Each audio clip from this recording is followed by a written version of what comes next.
Howdy! How's all my girls out there in the chat room this evening?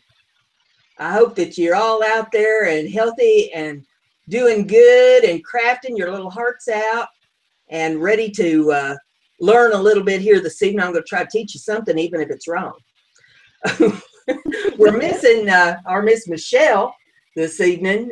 She had some other things come up that she had to take care of, so she might show up in the chat room later. I don't know, but for right now, she's otherwise engaged in some other activities. But we do have Miss Brandy with us. Hello, everybody.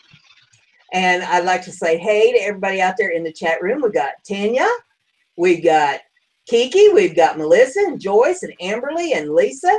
Got quite a few of them joining us here this evening, and boy, am I glad to have you ladies with us. I think we're going to have some interesting endeavors this evening with some of the things that I've got to show you. I have been busier than a long-tailed cat in a room full of rocking chairs. I've got some craft shows coming up, and I mean, well, I did spend a little time today straightening up here in the studio. It looked like the 6th day of a poltergeist Oh my gosh. activity in here, and I couldn't even roll the chair around on the floor no more. So it was time to move some tubs and get some things under control here. So for the next week, I won't be able to find a doggone thing. I can find anything as long as I got it spread out, but I start putting things away, then I can't find nothing no more. So we'll see how well I do this evening on being able to show you the things that I want to show you. But before we get... My mom's in here. Oh, well, hello, Mama. Her name's Chrissy. So, oh. Ladies, this is my mother. Well, I'm glad to meet you, Chrissy. We got Fiona Jane in there. We got Hellenic in there. So the girls are coming out. They're coming out. Hi, Princess B. We've got all kinds of things. Yeah, Kiki says she's into Christmas big time. Well, some of these things can be adapted for Christmas. They can be adapted for any holiday. They can be adapted for craft shows. You can change things up. See, that's a great thing about crafting as far as I'm concerned. We can change things up to make it suit whatever our expertise is, or whatever holidays or craft shows or whatever we're trying to do. I give you the ideas, and then it's up to your imagination to change it up and make it work for you. So that's something that we need to keep in mind every show, not just this show, but every show that we do or every show that we watch, because I watch a lot of stuff all over YouTube. Gives me ideas, and I think, well, okay, I don't do pottery, but I'll watch pottery shows, because a lot of times some of the things that they do will work toward my sculpting, or tools that they use I can use toward my painting. So we've got to mix it up and use what we have. A lot of times I'm watching these shows, and they use stuff that I haven't got here, and I can't afford to go buy out a craft store. It looks like I bought one out by the looks of this place, but I don't have everything by a long shot. Oh, well, I'm not having an earthquake. I'm moving a table around. It's got the dadburn camera attached to it, and I probably need to glue that up a little bit better to make it stop bouncing around every time I touch that table. There, we got it holding still. Let's see how long that lasts. Yeah, we're shaking things up around here, that's for sure. Oh my. Well, let's see. We'll go ahead and we'll start with Brandy, and we'll see what's on Brandy's table tonight. Brandy, what you been working on? All righty, let me turn the camera on. Hang on. Oh boy. Here we go. Hi, ladies. I censored myself. I am now censored. Oh, hello, girls. They're hiding.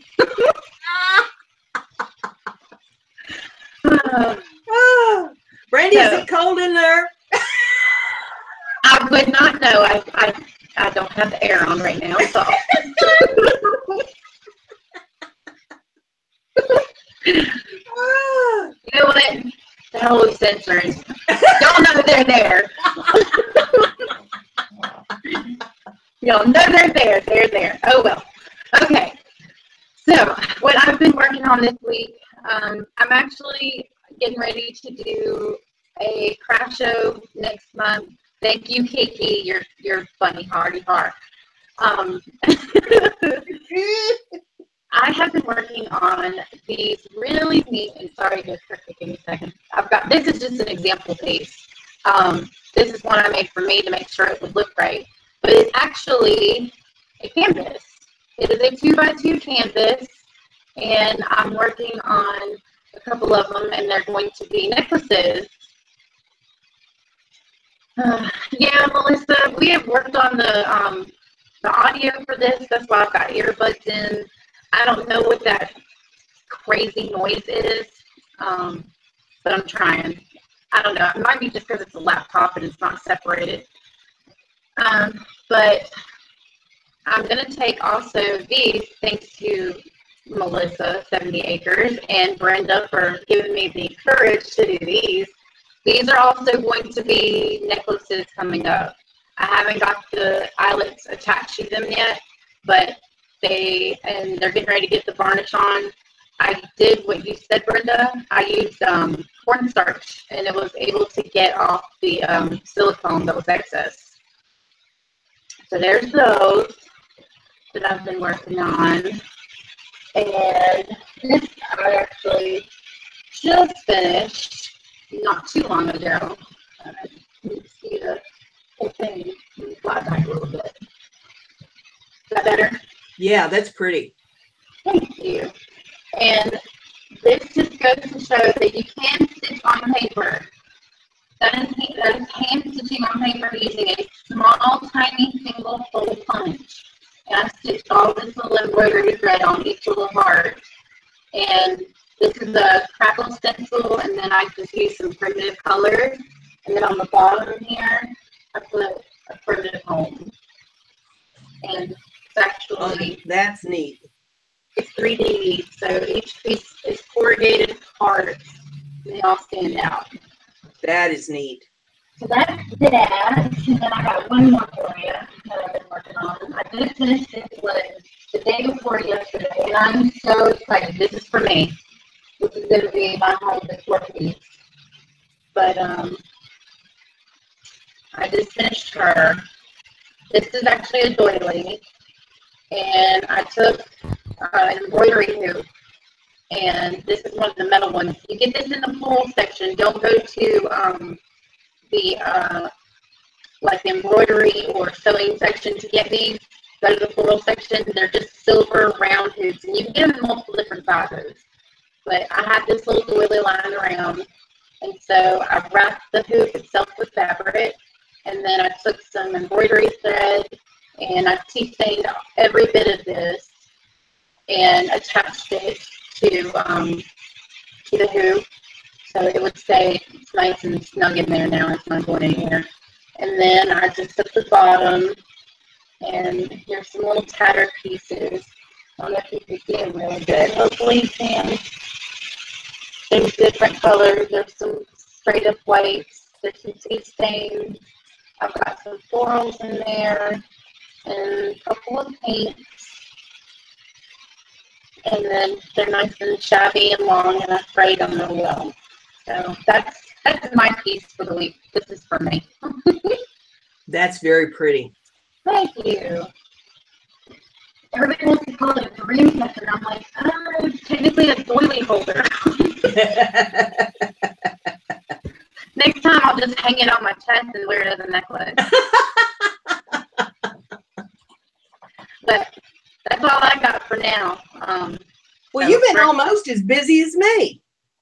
Shoot, ain't nobody as busy as you. We've had a few new ones come in there in the chat room while you was showing your, well, showing off. Oh my God. Kiki has a birthday coming up tomorrow, so we'll wish Kiki a happy birthday. Happy birthday, darling. Nalisha has one coming up next week, so we'll say happy birthday early to Nalisha. Happy birthday, Delicia, as Michelle calls you. Delicia. And we got a bunch of girls chomping at the bit out here to see what I've got to show them. Lord have mercy, you won't believe what all I've been into. I have been slathered in Mod Podge and glue all week long. It has been take it away then. One unbelievable event after another, I'll tell you what. If Mod Podge preserves things, then I'm going to last forever. You still getting glue off there? Oh my! Well, I showed pictures of these last night up on Facebook. These little. Michelle is lurking. She's here. She's lurking. Well, there she is. We see her poking around out there. Hope she had fun with the assistant principal today. Yep. Was it tasty, Michelle? Did you hang on him like you did Rick Springfield? She making that assistant principal sing Jesse's Girl to her, I bet you. Just singing it, all right. Well, I showed these on Facebook last night. I asked if anybody'd like for me to show them how to make these, and got several people saying that they'd like to see what these are made of. So I will be showing these this evening. They got little charms hanging off the bottom of them. Well, trying to figure out where the camera is. There we go. You're good. Get it underneath the camera so you can see them. They're sparkly. Yep, they sparkle and shine. They got little charms hanging off of them, and they're simple to make. It just takes a while because of all the processes involved in it. So you work a few minutes, then you go away and wait for whatever to dry, and then you come back. I'll show you all that process here in a few minutes on how I did those. Something else I've been working on is these bracelets. Oh, they came out so good. These are paper mache bracelets made from magazine pages and painted, and then I silver leafed this one. I put gold leaf on some of them. I put bronze leaf on some of them. Ooh. I put blue leaf on some of them. I put white leaf on some of them. And I put this iridescent leaf on some of them. And these are bangle bracelets that you just slip your hand into and wear them on your arm like so. Move some of them out of the way and get my arm down a little bit. I bet you there's so much varnish on those things you could probably knock somebody out with one of them. Well, this again is another long process. You want to do several of these at a time, and that way, you know, while you're waiting in between, it's not like, you know, you're doing one a week or something. It takes about a week to make a set of these. But first you roll up your paper. I roll it up on knitting needles, and then you flatten it out good and flat, and then you roll it into a cylinder, and you get it just as tight as you can get it, but you want to make sure it's going to be big enough that it'll go down over your hand. And then you're going to coat it in a casing, basically, of glue, and let it sit up. You do one side, like I do this side and the inside, and then the next day I do this side and the outside of it. And then once you get that done, you come back and you gesso it. Once you get it gessoed, you want to go over it with your paint, whatever color paint you're going to use. Then once your paint's dry, you go over it with a coat of Mod Podge matte.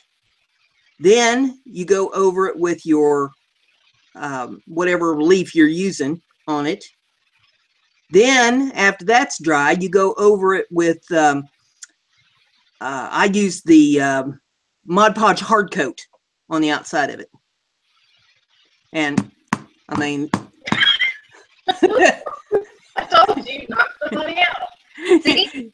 You could use that as a weapon. Let me tell you, that's harder than a rock. You wing that at somebody, you'd knock their brains clear out of them. You are going to save somebody's life with those. So, honey, if you're being attacked, you just whip off your bracelet and wing it at them. You'll knock them flat out. That's for sure. Lord have mercy. Let's see. What else have I been working on here? Because I set a bunch of stuff out. Well, there's my guitar charms, guitar pick charms, steampunk style. I got a bunch of them. And let's see. I did. Hi, Anita. Hello, Anita. Glad to have you with us out there. Edna's with us. Hello, ladies. We'll do that for Michelle since she's missing in action tonight. Oh, she's here. She's just... Melanie's out there. Hey, I will mention this while I'm thinking about it. We are 14 shy of the 250 mark. If I get 250 subs on my channel, I will do a giveaway.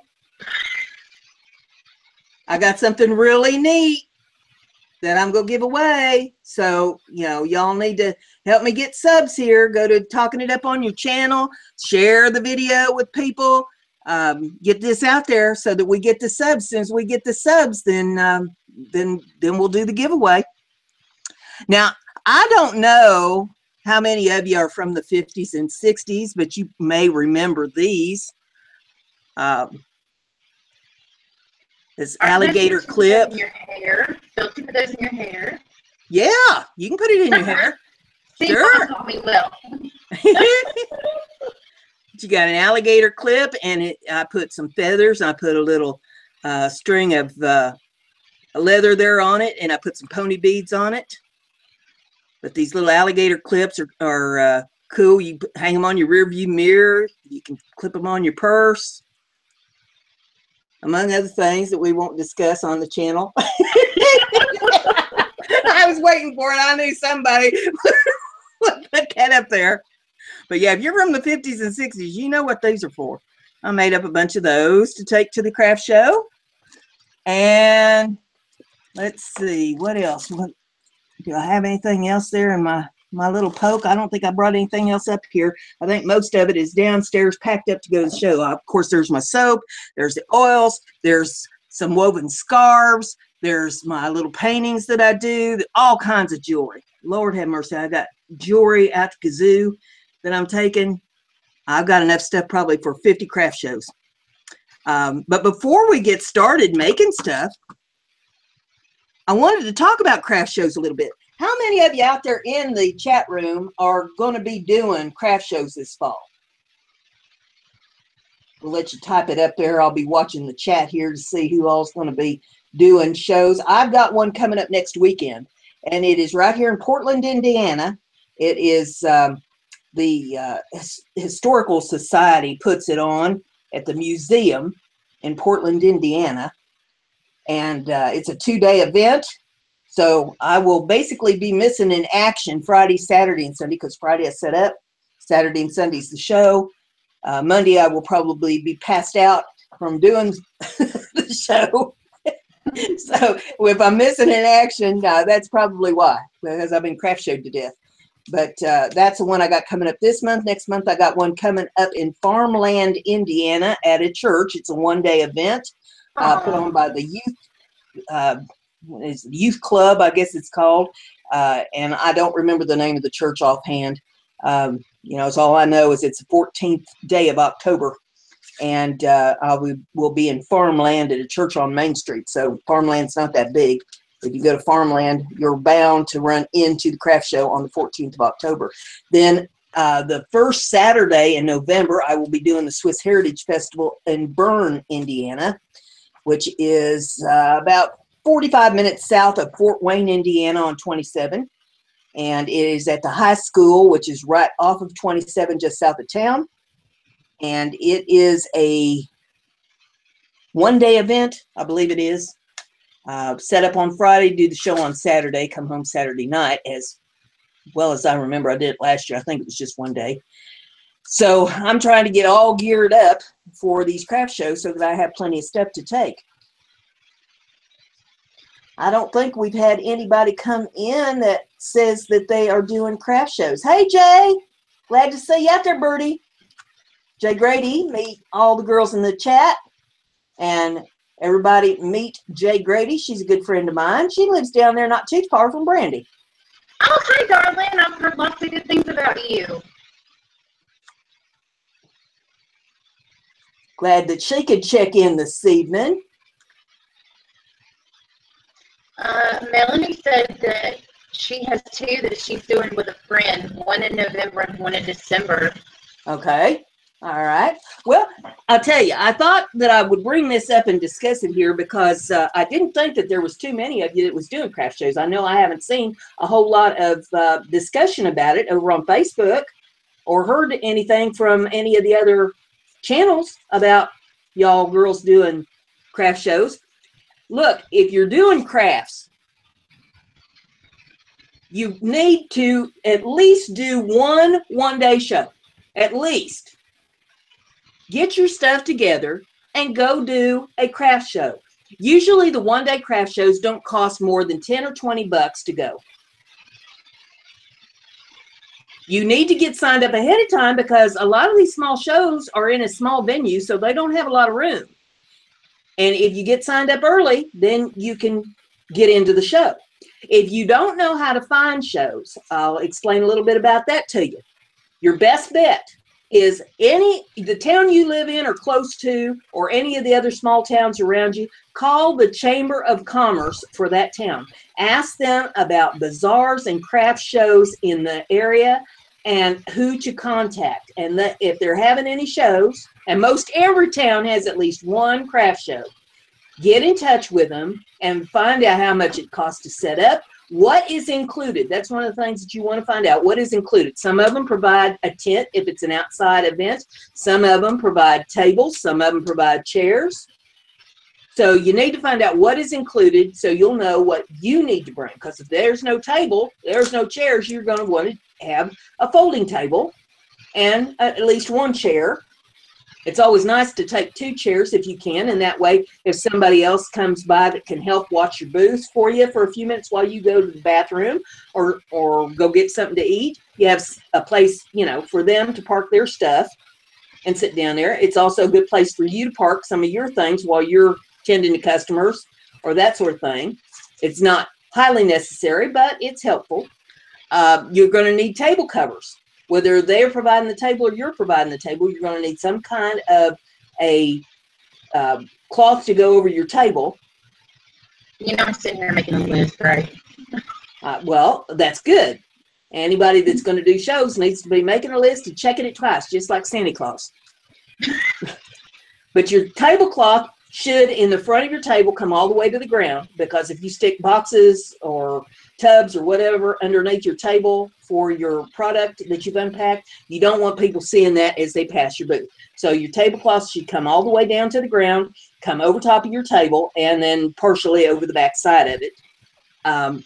You will need tubs or boxes or whatever you're going to put your product in to take it to the show. You're going to need some way to keep track of your money. I always suggest that you get one of those nail aprons that you can get at the hardware store and strap that to you and keep your money on your body. It's hard for somebody to get it off of you if you've got the money on your body. If you have some kind of a lock box or you're just putting the money in your purse underneath the table or something, it's easy for you to get distracted when you're taking care of customers, because there are thieves that come to these craft shows. They'll have one person distract you and the other person will take your stuff. So you need to keep your money on your person. If you are waiting on a customer, try never to turn your back on any of the goods on your table. Position yourself in such a way as you can see everything that's going on your tables. Because a lot of times if there's a thief that comes to a show, they come in pairs, and one will be on one side of your booth, the other one will distract you on the other side of your booth, and before you know it, you're missing merchandise. Oh no, Kiki, I didn't say anything to Brenda. This was all her. I didn't know about it. No, Kiki, she hasn't said anything to me about it. I'm just preparing for craft shows, and I thought that it would be a good idea to, tell people, because I've got over 30 years experience in doing craft shows. So I think that might qualify me to know just a little bit about them. You making her think I'm telling her business. Let's see, what all else you need to know. If you can, You might take some kind of little tote cooler or something with some sandwiches and your water, or whatever beverage of your choice is, so that you don't have to eat the expensive festival food. If it's a one-day show, it doesn't really matter that much. But if you're going to be there for 2 days, I mean, a lot of times they're charging $5 for a sandwich. And if you're going to be eating at these craft shows, it mounts up fast. It takes the money out of your pocket from the profit that you've made off of your crafts. You're going to need bags to bag your customers' purchases in. So take a look at what you're taking, what size bags that you would need to bag their stuff up in. If you have fragile items, you're going to need to have some bubble wrap or something to wrap their purchases up in, so that they don't get broke. You're going to need business cards. Business cards are a must. Whether you make them yourself or whether you purchase them. I get mine from Vistaprint. I think that they're hard to beat as far as their price is concerned. You can design your own card right there on their site. And I think it's like, I don't know, 500 cards you get for $10-15, something like that. So, I recommend them, but you can make your own cards if you want. You can buy the Avery card blanks, and they come in a big sheet, and set it up on your computer. Go to the Avery website, I think it is, and use their template, set it all up, print out whatever information you want to put. You can put a logo on them, whatever it is you want to do. But you can download your logo to the Vistaprint site as well. Yep, and you can use their colors and all sorts of cool stuff there, Brenda. Yeah, I think they're really hard to beat. You're going to do a lot more work trying to do your own cards, unless you're doing, something really phenomenal with your business cards. You're better off money-wise, I think, to go ahead and do it through Vistaprint, because all the time that you've wasted trying to make your own cards, you can be making product for your booth. Try to make sure you have enough product to last you for however long the show's going to be. If it is a 2-day show, make sure you got at least 2 days worth of product to take with you. Now, one of the most phenomenal things that I ever saw at one of the craft shows was a lady that set up for a 2-day event, sold out by noon on Saturday of a Saturday, Sunday show. She was selling those little, gosh, can't think of the name of them, the little stuffed bears. It's a big brand, and I can't think of the name of them offhand. Build-A-Bears? No, not Build-A-Bears. Shoot, I cannot think of the name of them right now. But she had racks and racks and shelves full of these little bears. People were lined up, I swear to God, for 2 blocks just to get to her booth to buy those bears. And she sold out in 4 hours. It started at 8 o'clock. She was sold out and carrying her fixtures out at noon. Now, just think, whatever product you make, regardless of what it is, whether you're doing paintings or whether you're doing little crafts or jewelry or whatever it is that you're doing, if you could sell out by noon on Saturday, how much product would you have had to have taken to that show to last you the rest of the day on Saturday? Because this particular event, it didn't end until 8 o'clock in the evening. It was a 12-hour day on Saturday. And on Sunday, it opened at 9 and closed at 5. How much product would you have to have taken? All right, now we're getting to the train question again, just like on Melissa's panel. So, you're in here, do the math.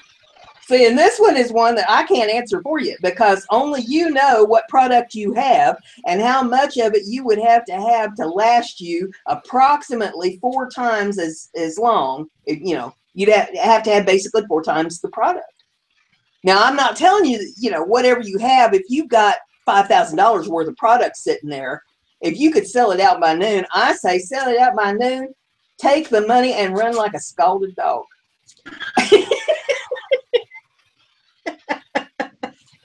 But if you've only got $100 worth of product, you know, you better hope you sell out by 11, 12 o'clock on Saturday.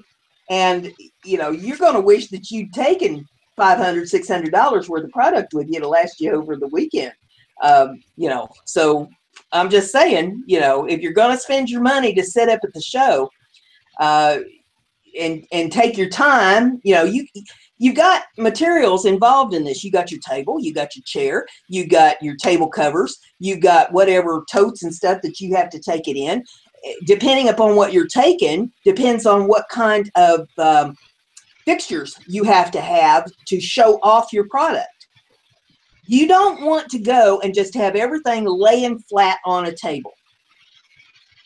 You want to have some stuff set up behind you on racks if possible. You want to have some kind of racks set up on the table. If it's nothing but a cardboard box covered up by a pretty piece of cloth to use as a shelf on your table, you want some stuff up off of that table so that it catches people's eye as they walk by. You'll sit there at the show and you'll notice there's people that just kind of walk by like zombies that they're not even looking at your product. You want something that's going to snap, that's something that's going to catch their eye.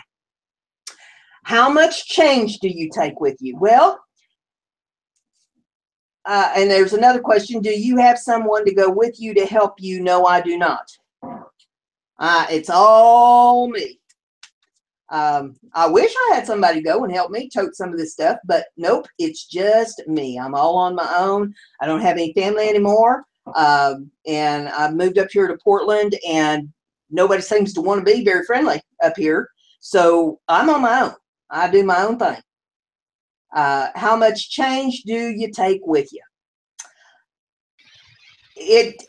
There again, it depends on what you are taking. I have found that a lot of people show up on Saturday with nothing but 20s. If you're selling dollar items, you're going to want a wad of ones. I'm just kidding. If you are selling stuff for $10, then you're going to want to take some ones, some 5s, and some 10s. And it doesn't hurt to have a 20 or 2 in the mix. If you are selling $50 items, there again, you're probably going to want to take a bunch of 10s and, you know, and a mixture of other change with you as well. I try to stay away from penny, nickel, dime, quarter. I do not want to be weighted down with a bunch of change. I sell stuff in round dollar figures at the shows. You want to read my mic. I'm sorry. Noah had to ask me an important question. Okay. Let's see, there was something else there that I was going to throw in, and my mind went blank. Was talking about the change, and then my mind derailed on me. Yeah, Kiki says she takes about $100 in change to past events. I try to do 100. If it's a one-day show, I try to do 100. If it's a 2-day show, I take at least 150.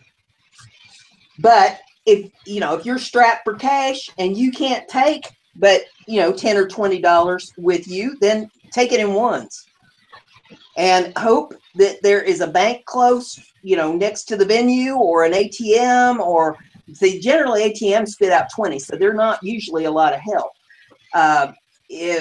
Hope that somebody around you can make change, because there are other people there at the venue, and sometimes you got to make change for them. Sometimes they make change for you. How do you know how to price stuff? Well, see, now that's a difficult question for me to answer, because it depends on what you're selling. I always suggest that you figure out how much it costs you to make the item. Then you want to go like 2.5 times. So, for an example, if it cost you $1 to make the item, it would be $2.50. However, that's not always true, because you got to stay in your price range. If you are selling a product and other people are selling a similar product, and you're asking more for your product than they're asking for theirs, then you have to make sure that you know what all the benefits of your product is over the other guy's product, so that when people say, oh, I could get it cheaper over there, say, well, yeah, they're not charging as much, but does their product have, and then, you know, start talking your spiel, start explaining to them why your product is worth more money. Okay, here's another question. Kiki's wondering about like displaying. Well, that's your fixtures. It depends on what you are showing. If you are showing off jewelry items, now my necklaces that I sell, I put them in silver foil boxes on the table, and I prop the back of the boxes up so that they sit up off the table a little bit. I also have these shelving units that are, it's like a shutter, but there are gaps between the boards, and they'll be trifold, and there's shelves that slide into those slots so that I can adjust the shelves to any height that I want to use them for. I can use them for my oils. I can use them for my soaps. I can put jewelry on them. I can also leave the shelves off of them and set them in a triangle fashion and hang my dream catchers off of them. I can hang jewelry off of them. So you can look online for fixtures. The place I got mine from is called the Texas Basket Company. But you can look at other places. There's a myriad of places that sell fixtures. If you're just starting out, I suggest you get some small plastic tubs, like shoebox tubs, and get some fabric.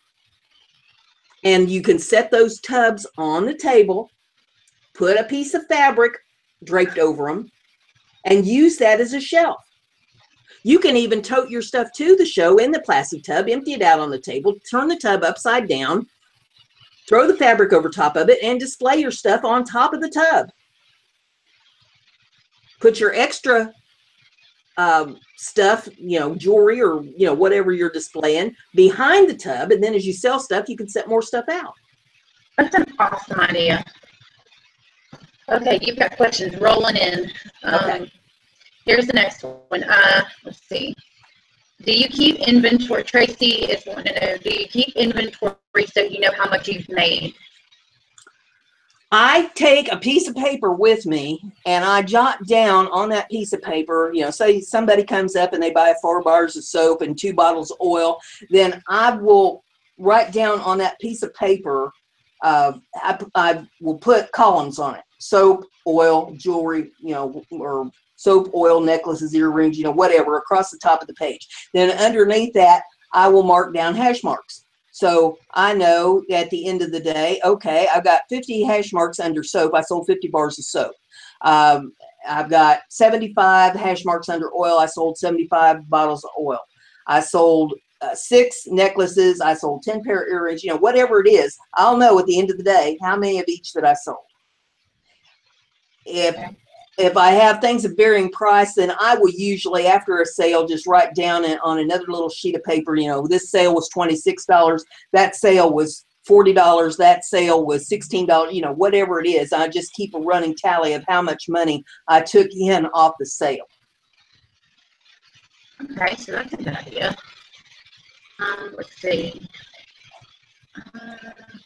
Oh, Kiki wants to know if you can you post pictures of your table display from your next upcoming show? Yeah, I can do that. You can look on my Facebook page, Kiki. I think you're on my friends list there on Facebook. You can go to my Facebook page and look at the pictures on my Facebook page. There are pictures of past shows. I'm pretty sure they're on the Facebook page of shows that I've done before. Give you an idea. And I don't have any elaborate setup by any stretch of the imagination. I've seen a lot of setups that are way fancier than anything that I put out. But what I put out is eye-catching. It will get people's attention as they come by the booth. I've got a rack that sits up on the table and it displays all the soap. And I have things that smell good. So, you know, as people are walking by, you know, they're smelling the smells from the oils and the soap and stuff that I have set out, and that will draw their attention. I put that rack out that has my dream catchers, and that will catch their attention because, you know, I use bright colors in my dream catchers. Wow, this is a great amount of information. I've got like a huge page of stuff that I mean, it's honestly, you're helping. I don't know about the other girls, but from what it's seeming like these other ladies in here are friends, that you're helping us, because I don't guess anybody has talked to anybody else about craft shows. Yeah, Kiki said something to me, but like I said, I don't tell nobody's business. It's their business, it's not mine. But that helps a lot. You're helping taking some of my anxiety away, honestly. Because I wouldn't know what to do, and I wouldn't know where to stand or what to say. Some people sit at craft shows and read. Some do their crafts. Some people just stand there and, you know, try to drag people into their booth. I do not read at a craft show.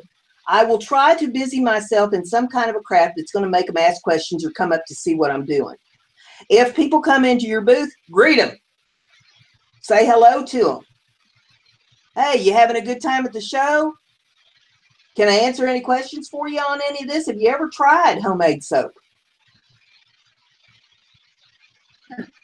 You know, and strike up a conversation with them. I mean, there's some people that they wouldn't talk to you if you was lit on fire and dancing a jig. There are other people that, you know, hey, they're very happy to talk to you. Say, is this your first time at this show? Are you set up here at the show? Because a lot of vendors will come around to check out other booths. Make friends with the people that set up around you at the show. At least be friendly. Go up, hey, how you doing? Are you from here? Have you done this show before? You know, where do you live? How long have you been doing, you know, whatever craft it is that they're doing? I mean, even if you don't care, at least to act like you're friendly. I've seen people that show up as vendors at a show and they act like they have just ate a big bowl of sauerkraut. Well, I mean, if you think about it, depending on what they're selling as opposed to what you're selling, if you're selling different items, then you might can actually, you know, help bring each other's business possibly if you're, you know, friendly with the other people. Yeah. Yeah. And you can make friends with people and find out what shows they go to or what shows they recommend, and find out what shows they don't recommend too, and why. Because if they have had a bad experience at a show, a lot of times they will tell you about that. I always weigh everything that people tell me, because sometimes you come across people that aren't very real scrupulous and they will try to ward you off of a show to keep you from going. But if they tell me, well, I don't go to that show because the people that run it are snooty, or that, you know, they treated me badly or whatever, then I ask other people about that show to see what their opinions are on it. I don't go by just one person's opinion. You know, don't say, well, okay, so-and-so told me that show's bad, so I'm not going to go. Talk to some other people before you make a decision. Or you can always call the people that are having the show, if you can get a phone number for them, and ask them questions about the show. I never run my mouth talking bad about anybody's show because somebody else told me it was a bad one. You know, if I call them up and say, hey, I was interested in your show, can you give me any information? I start listening for clues that this person is snooty or their show is too expensive. I ask them questions about, well, how many vendors did you have set up at your show last year? Right. About how many customers did you have coming through the show last year? Find out if they're taking a cut at the door for people to get into the shows. I'm not a fan of shows that are charging buyers to get into the show, because they're taking money that the people would be spending in the booths. And a lot of times it might be for a good cause, you know, if they're saying, well, you know, we're doing this because we donate money to, you know, whatever, the Cancer Society, the Humane Society, I mean, whatever they're collecting money for, it's still taking money out of the buyer's pockets. I would rather them charge an extra $5 per vendor to set up than be charging everybody that comes through the door $5 or $10 just to get into the show. But that's just me personally. I don't know if you're going to tell and, you know, reveal this answer, but Tracy's wanting to know, how do you decorate your oils or soap? How do I decorate it? Yeah, I know you have your secrets. Well, I guess I don't understand the question. How do I decorate? I don't decorate it. I put the oils go in a brown bottle that has a label on it. You can go to my Etsy store and see a picture of my oils. It's just a label that I wrote the name of the oil on and slapped it on the bottle. I don't print off labels, do anything real fancy with it. My soap goes in a box. It's a recycled cardboard that I buy for my soap, and there's pictures of that on the Etsy store too. And I just write the name of the scent of the soap on a label and put it on the box. It's got a little window in it so you can see there's soap in there and smell the soap. As far as the rack, it's just that trifold rack that's got the boards slid in it for shelves, and then I set the soap up on these shelves. Nothing spectacular about it. I don't go through and decorate stuff. I know a lot of places, a lot of these booths, they take fall leaves and they take pumpkins and they take all kinds of things, you know, and decorate the booth all fancy. I don't do that. I'm bare bones. I figure that people are coming in to buy my product. As long as the product pops when they look at the product, I don't need to be putting up flashing lights. I don't need to be, you know, have remember the old blue light specials they had at the Kmart, you know, with the flashing light on. I don't need any of that stuff. My product speaks for itself. So, you know, I don't do a lot of decorating. Sirens or bells or whistles? Yeah, there's no bells or whistles. I do bare bones. But, I mean, there are people that put up all kinds of lights and fancy things in their booth. But I don't do that. I never have to have electricity at a show for any of the stuff that I'm doing. Usually they will charge extra if you're going to do anything that requires electricity. So I try to stay away from that. I try to keep it as low cost as possible. Yeah, because that saves you more money in the long run in what you've got invested in it. Yeah. Let's see. How about, here's when someone commented. Let me see. Let me scroll back up real quick. I mean, the chat's kind of rolling. We have a new person here. It's Stitching by the River Studio. Her name is Lola. Well, hello, Lola. She said, she didn't ask a question, but she did make a good statement. She said, then there are people you can't get out of your booth. What do you do about people that won't come away? Well, I try to make my excuses, or I will, you know, say something to a vendor beside me, even if it's something like, hey, I'm going to need a little bit of change. Do you have 5 ones or something? You know, and I'll try to start breaking away from whoever it is. I have had that issue in the past, and you know, you don't want to be rude to the people, but you don't want to be standing there having to talk to them all day either. It's great if another person comes to the booth. You know, if you have somebody else coming to look at your stuff, you can make your excuses and say, hey, it's been great talking to you. I really enjoyed our chat, but I have other people to hear that I'm going to need to wait on. I hope you have a great day at the show. You know, and then just take care of the other person, start asking them questions about, hey, is this the first time you've been to the show? You know, and just strike up a conversation with them to, you know, get away from this other person. That's a good way to do it. That way you're not rude, but at the same time. Yeah, you're letting them know, hey, you know, I have other things to do here, and, you know, it's been nice talking to you. Got to go.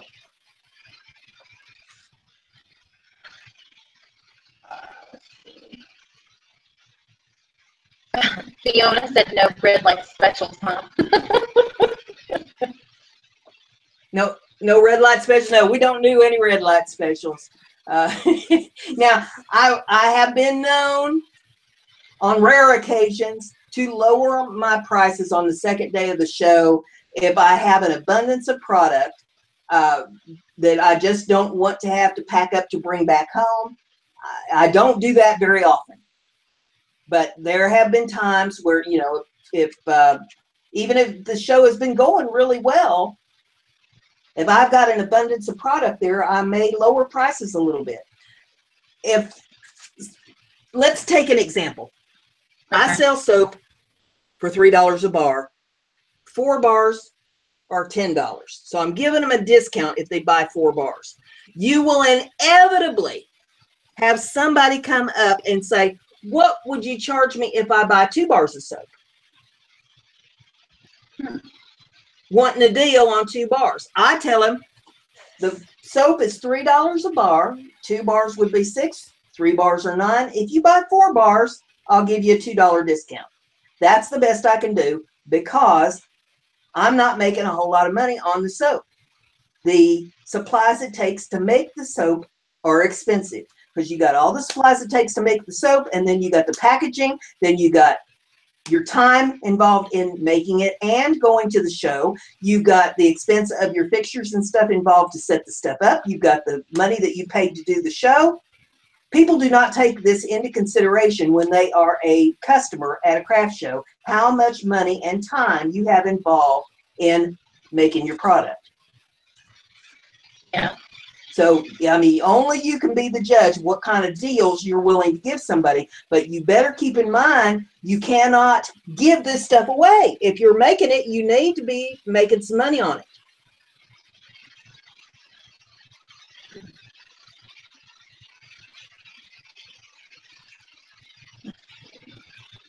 I think Tracy, from what I can see, is Tracy's trying to figure out how to package your soap. Am I right about this? Well, while you were explaining about, you know, how you decorate your stuff, Kiki put in that she might have been talking about like how you package it. And okay. So. All right, let me touch on that a little bit. If you're trying to figure out how to package soap, there's a myriad of different ways you can package it. I've seen some people that don't do anything but put a belly band with a label on it around the soap. It can be printed on a printer. It can be handwritten, whatever kind of belly band you want to put on it. I don't like doing that. Your soap's going to get marred going from show to show, dragging it in and out of the house to the show, back from the show. It's going to get all marked up, and it's not going to be a pretty product that somebody's going to want to buy once you've drug it around to 2 or 3 shows. So I don't like that. I have tried wrapping it in cellophane. The problem there is if you're making scented soap, nobody can smell it through the cellophane. So that's not going to work. Cellophane, saran wrap, you know, whatever you want to call it. You know, nobody can smell it through that. You want to get the soap so that it is covered up enough that it's not going to get marred or dirty, and you want it so that it can still be smelt through whatever packaging you put it in. That's why I like the boxes that I found that are recycled boxes, have a little window in them, and if you search around on the internet, I'm sure you can find soap packaging, and you know, just do some Google searches or Bing searches or whatever, you know, you like, and look for something that's going to cover your soap up enough but still you can smell it. The only thing I don't like about the boxes that I use is that in hot weather the soap tends to sweat because soap's made of oil. So if oil gets hot, it's going to sweat. And when it sweats, that moisture gets into the cardboard box that it's in and makes the box look awful. Fortunately, the boxes are cheap enough that if I have some that the boxes start looking bad in, I'll just repackage it. It's a matter of taking the soap out of one box, putting it in another box, putting a new label on the new box. You know, it's not rocket science. So it's something you can do quickly then. Yeah, it's something you can do quick. You can do it sitting there at the show. Just pull the ones that look bad and put them in a fresh box. And, you know, people can still smell them. The box has a little window in it so that you can still smell the soap.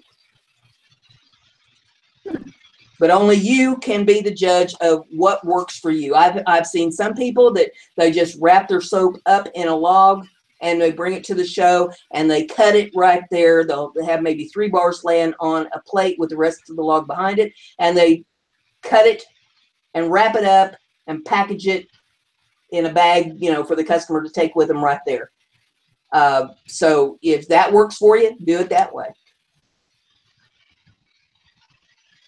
Yeah, Alta says that Paper Mart has a lot of reasonably priced packaging, so you can check there. Just, you know, shop around and see what works for you.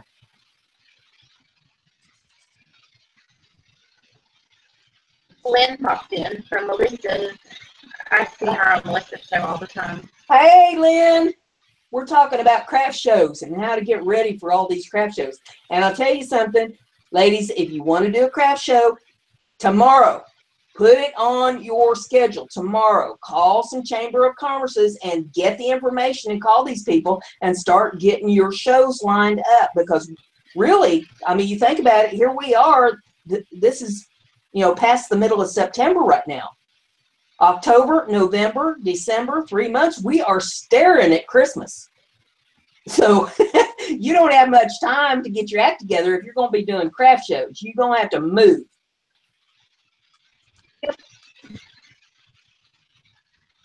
Put the wiggle in it. I mean, not only do you have to get signed up for the craft show, you have to get your tables and fixtures and whatever you're going to need ready for the craft show, and you have to get your product ready for the craft show.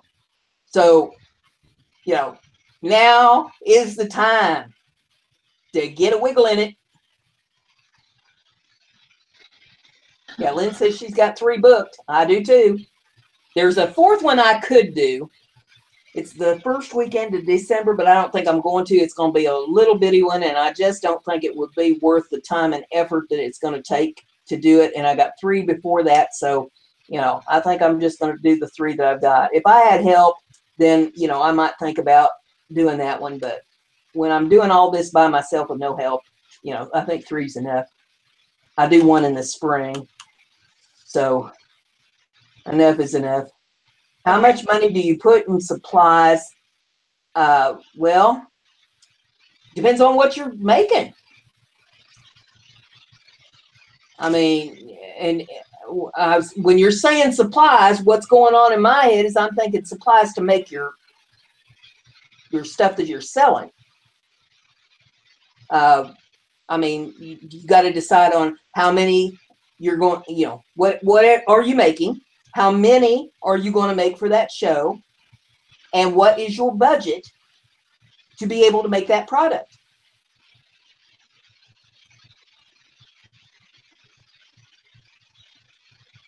You might want to answer this one too.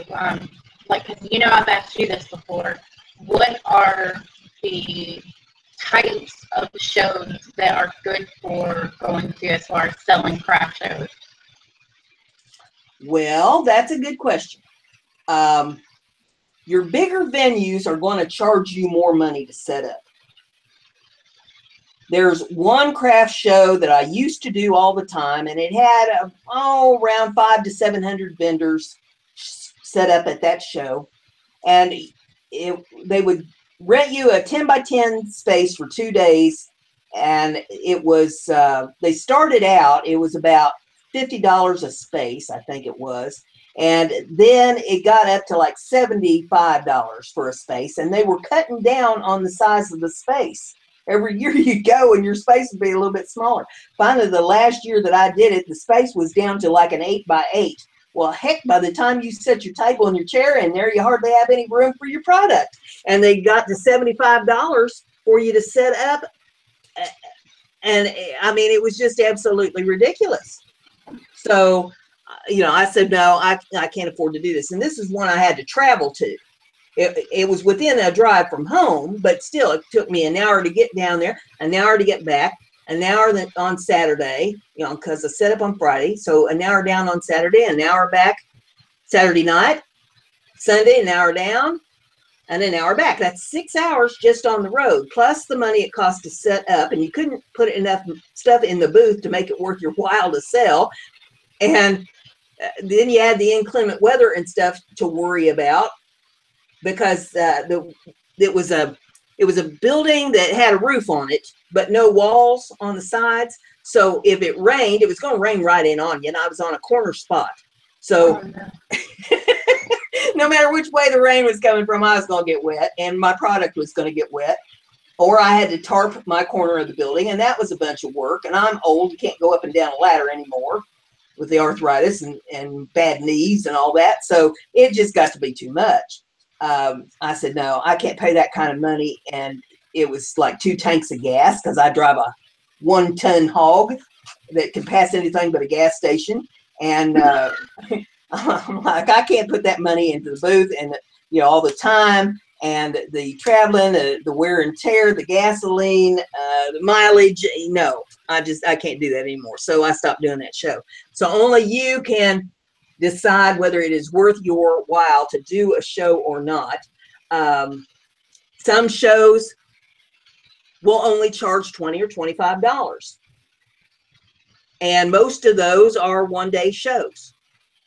Now, here in Portland, Indiana, this show that I'm doing next weekend charges $25 for a nice big, at least 10 by 10 space. They provide the tent. They provide the table. They provide the chair. And it's $25 for 2 days. To me, that's a bargain. And it's only a few blocks from the house, so it's not like I have any real travel time. I could be there in 3 minutes. Oh, wow. So, that is real bargain. Some shows charge $10. Some of the church shows, $10, $20 to set up for a day. You want to find out if they have anybody going to the show. Have they done this show before? About what would they say is the amount of people that they had coming through the show. If they're going to say, well, we had like 100 people coming through, that probably is not worth your time to do it. If they're going to tell you that they had like 500 people come through the show, okay, now we're starting to talk, because not everybody that comes through the show is going to buy your product.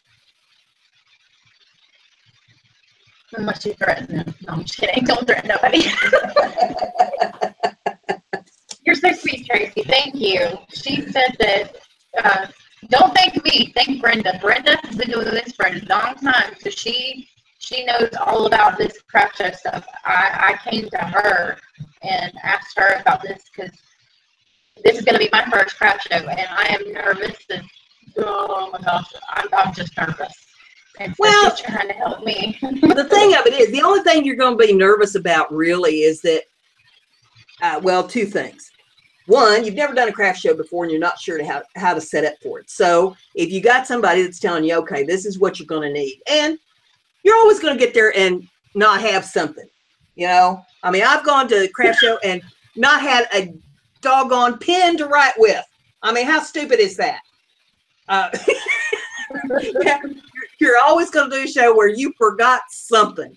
That just happens. Just, say, okay, it's going to happen. And I know it's going to happen. I'm just going to be as prepared as I can be and go from there. If you make a list ahead of time and say, I need this, this, this, this, this, and this, and get it packed in the vehicle, you go, you set it up, you got everything set out, you run the risk of at least having 99% of the stuff that you're going to need. You can always borrow a pen from somebody.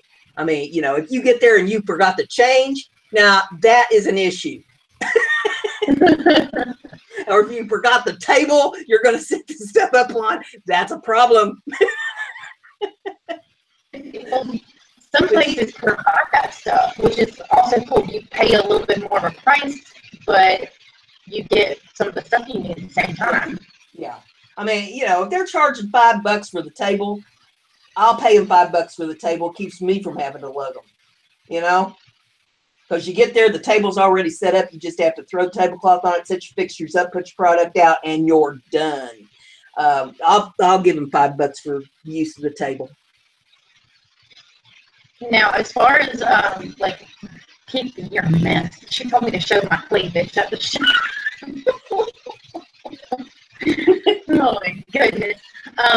Let's see. You said like churches are good for craft shows. What's a place to kind of avoid for trying to set up for doing craft shows?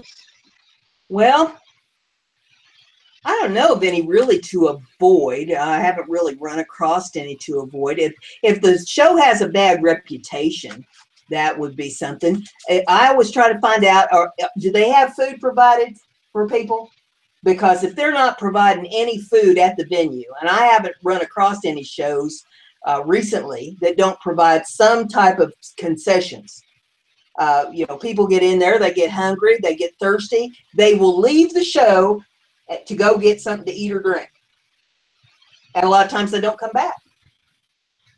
So I like shows that have food offered, food and drink. And the closer you can get set up, if you have a choice, a lot of times you don't get a choice, but if you get a choice of where to set up, always try to get set up close to the food concession. Because almost everybody that goes to a craft show is going to hit the food concession. And if they have to walk past you to get there and then walk past you to get back out of the place, you stand a better chance of selling your stuff. The closer you are to the food concessions, the better off you'll be. Restrooms are always a real necessity. I don't know of any that don't have some sort of restrooms. However, I don't like venues that only offer porta-johns. It needs to have some sort of a decent restroom facility. Because there are some people that will absolutely refuse to use a porta-john, and not that I blame them. And if they're leaving there to go use a restroom someplace else, a lot of times they don't come back to the show. Yeah, Alta brought up a good point. She says she has a large plastic toolbox that stays filled with supplies that she uses at the show. She's less likely to forget things. I have a box that I keep supplies like that in, which reminds me, speaking of that, when you are putting prices on your product, that's something I don't do. I put out signs. And I put them in page protectors. And I tape them to the table or to the fixture. Your pricing on your products is less likely to get lost, fall off the product, get yanked off of the product. And if you need to change the prices of your product, it's much easier to pull that page protector, pull the piece of paper out of it, put a new piece of paper in that has your new pricing on it. Yeah. And I'm sure it's probably facing downwards towards you, right? Well, it will face the edge of the table, or it will be taped to the front of the table right beneath the product. It will be taped to the top of the fixture. These craft sticks are great for taping the sign to and then putting it in the fixture, up and down in the fixture to hold your signage. I got these at Walmart. Or as we hillbillies say, I got this stuff to the Walmart store. Those are like whooping sticks.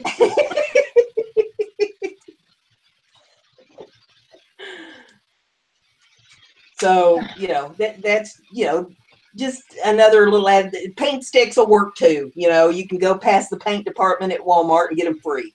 But I use these for a lot of different things, so I always have a supply of these. But yeah, you make a list of all, you're going to need some paper to write on. You're going to need some paper for signs. If you're going to use the page protector thing, you're going to need page protectors. You're going to need some tape.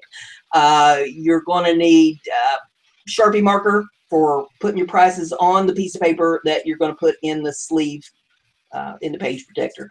You're going to need your table covers. You're going to need your chair, table if they're not provided. You're going to need some kind of fixtures to set your stuff up on. You're going to need change, possibly some food and drink.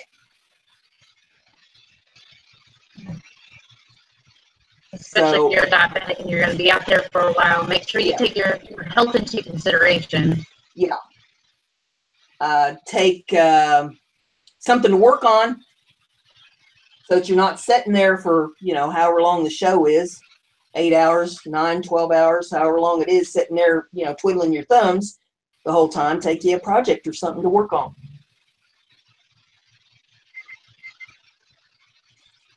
Yeah, you can put your sign in a pick frame. I've got some plastic frames that have a magnet on the bottom of them. And that way, if you're using a metal fixture, you just put your sign inside that plastic frame and, set it down with the magnets on the metal fixture. So you can get that kind of a thing too. I got them at some kind of a closeout at some store, or just run across them. Are you guys getting any lag from it, either of our ends? Yeah, Kiki says first aid. Yeah, you need a Band-Aid or something if you get a paper cut or,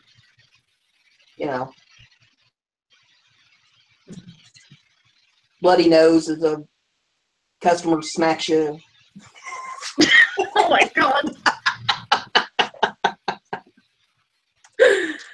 Okay, well, now let's get down to business here. I was going to show you how to make these dandy little ornaments that I made up. So I'm going to show you how to do this, whether you want to know or not. You're going to need a circle punch. Scallop circle punch, round circle punch, whatever works for you, some kind of a circle punch. And you're going to need 2 circles that you cut out of either cardstock or paper. I just cut these out of paper for these. It's whatever works for you. And if you want them a little bit sturdier, maybe say you're going to use them for a pendant or something, you might want to use cardstock. But I just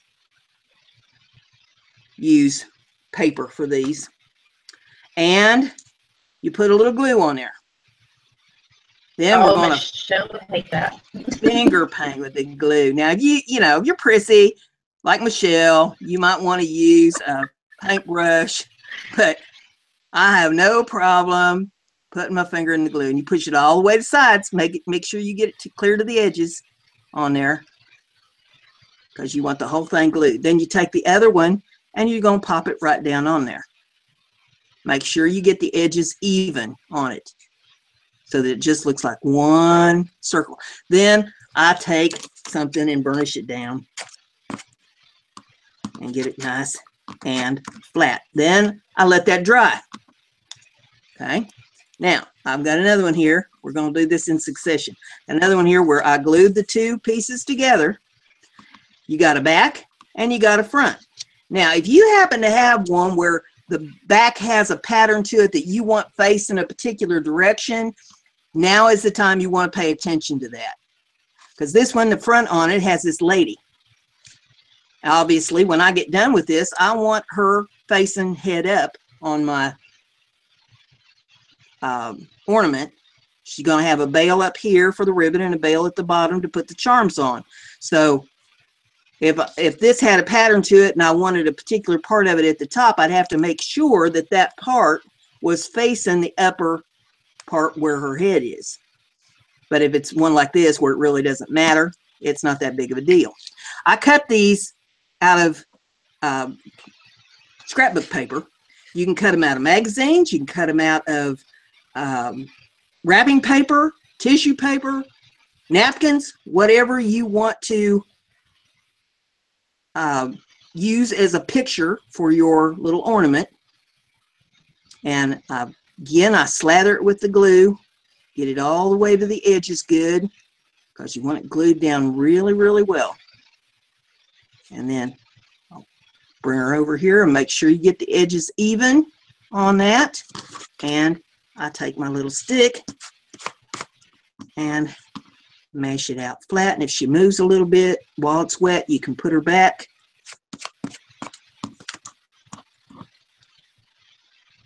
Then you do the same thing to the other side. See, and this is another project where if you're going to do this, you want to do several of them at a time because of the drying process in between doing these things. Because you put a few of them together and then you walk away and do your dishes or let the dogs out and watch a TV show, take a nap, go to the grocery store. Well, you just gave away all your ideas.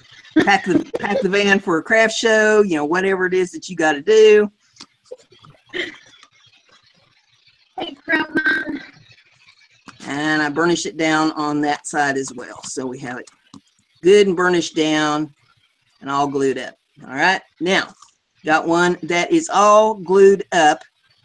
And once it's all glued up and the glue is dried, I take glitter glue. Now, I seen somebody make these on YouTube a while back, and they use glitter glass. I went to pricing glitter glass, and that's just too much. I mean, geez, you know, if I was making fancy jewelry or something, that might be a different thing. But I can do, oh my God, probably 1,000 of these things with one bottle of glitter glue. I got this at Michael's, and it's Creatology glitter glue. So I make these in different colors. I got the clear kind, and you put that on there and you just smooth it all out. I let one side dry, and then once one side is dry, I flip it over. I do the other side and let that side dry. Now, once it's all dry, you want to take glue-on bales. Now, you can buy them. If you get them through Amazon, they're pretty cheap. If you go to Michael's, they're $3.59 a package for 3 of them, which, I think that is astronomical. I bought a few because I have some nice jewelry that I'm planning to make that I can use these on. Not that these aren't nice, but yeah, they don't warrant, you know, over $1 for one bale. That you're talking $3 or, you know, close to it for 2 bales. This takes 2. I made bales out of wire for mine. I used round nose pliers. I bent it around in a circle, wrapped the end around. Then I took the other end and wrapped it around and twisted this so that one side lays flat and the other side sticks out. If that makes any sense. Okay. You can get that up here where you can see it. One side goes one way and one goes the other way. It's like a figure 8, but with the bottom of it twisted to the side. Okay, so that way you still have the direction to put your right. Your charm on. Because you're gonna put a jump ring in the one part of it for your charms, or you're gonna run a ribbon through it. Get one that I've got done here. So we run a ribbon. Get this so that we're in camera here. So this glued onto the back flat. This side is sticking out for the ribbon to run through it. See? Then this one is the same way here. Flat on the back, and then it's twisted at the bottom so that I can put the jump ring in it to put the charms on it. Nice, okay. Okay. And I bet you didn't cost me as much. Oh, heck no. I mean, you can get a whole big roll of that ribbon and do about 1,000 of these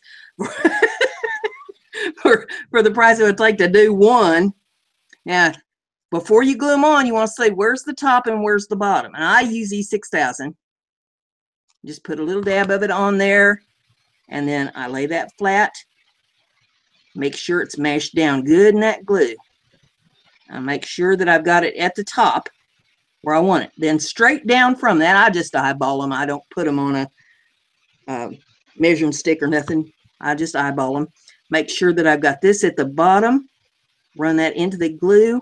Smash it around real good. Make sure it's going to be seated well. Now, when you go to dry this, that's why I have these up here. You're going to want to make a little rack to put them on, because since these are pointed sidewise, that ain't going to sit flat if you sit it down on a table. It's going to mash these these little hootenannies out of position. So you set it down there on your stick. Let's see if I can get that in camera so you can see that. So the bales hang over. Now you just look for something in your craft room. You'll find something, a couple rulers or something that you can sit them on if you don't have these craft sticks. Boy, these things come in handy though. So there you got that. That one's drying. Now I've got this one that's dry. And you will see that we got the glitter on there. It's all glued up. We got the bales on there. They are all glued down, good and sturdy. Then I take a Sharpie. This is a silver Sharpie, and I'm using silver because I put silver bales on it. Now, before this glue starts weeping all over my table, let me put the lid back on it. Melanie's asking, could you put them, could you put them under the back, like when you're gluing the pieces together? Could you put those bales on either side then? I'm not following that.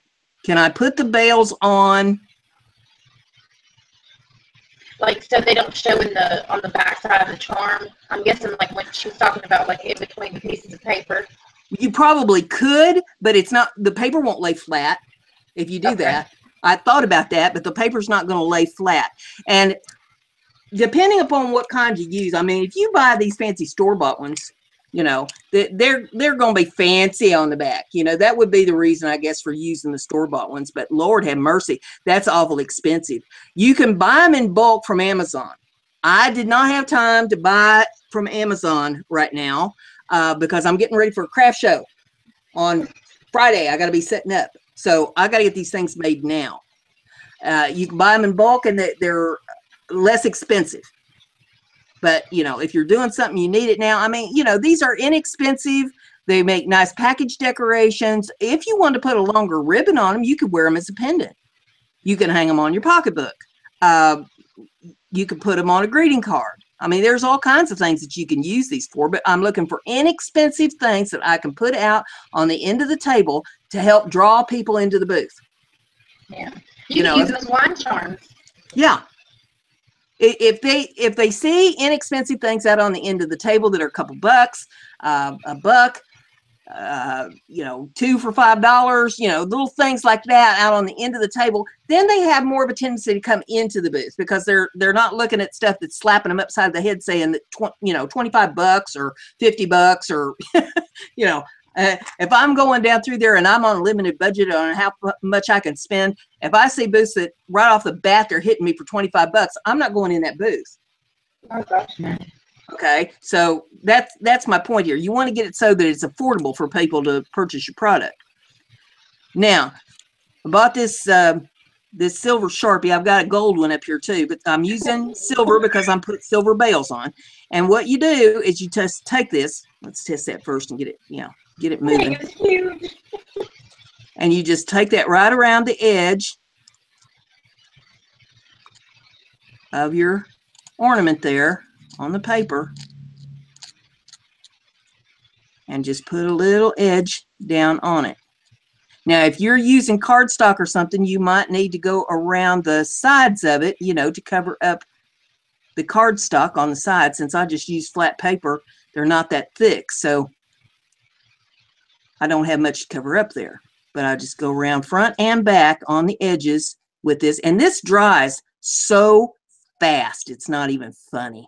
I mean, if you get a little where you don't want it, you can take your finger and wipe it down a little bit, or you can, you know, put it out just a little bit further to make it look a little more even.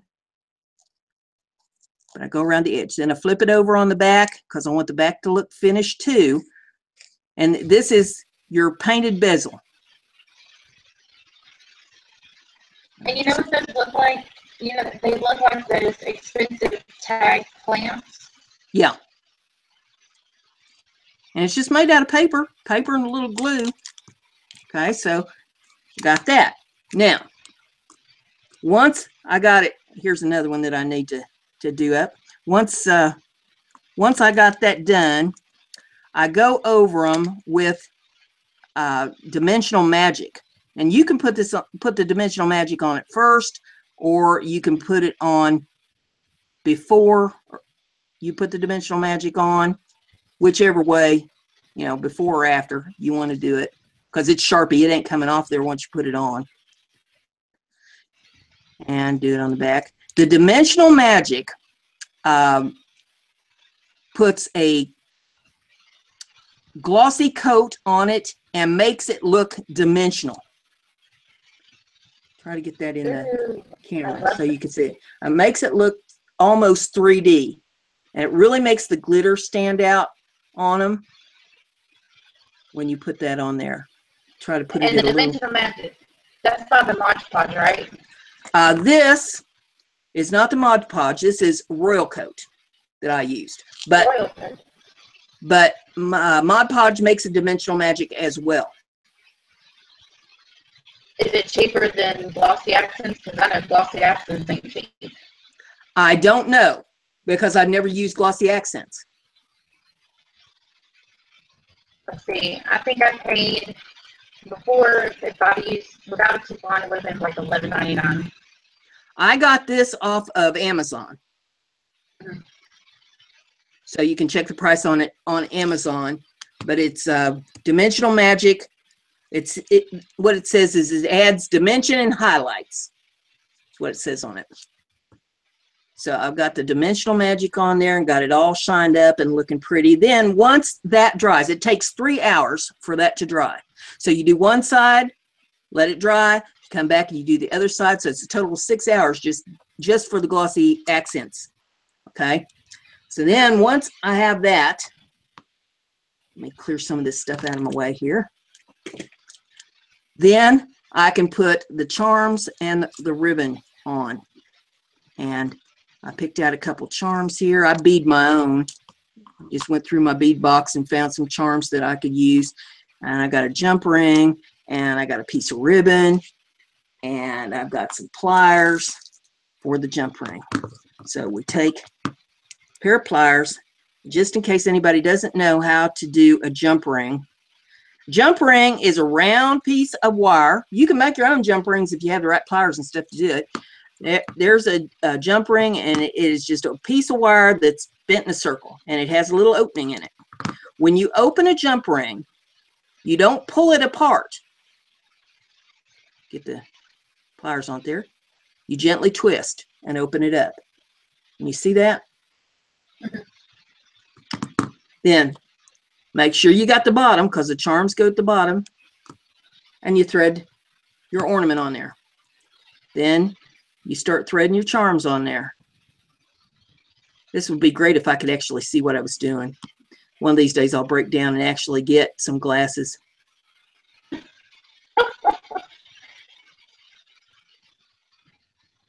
Watching an old lady that can't see squat try to do that. Let me open that up a little bit bigger.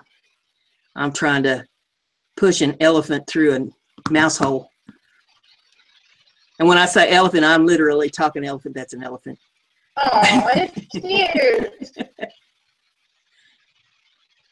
And you put that on there. Then you take your pliers back to this and you push it right back where it came from. See, if you try to pull that jump ring apart, it springs the wire and it never wants to go back in the same spot. So you just twist it open and twist it back shut.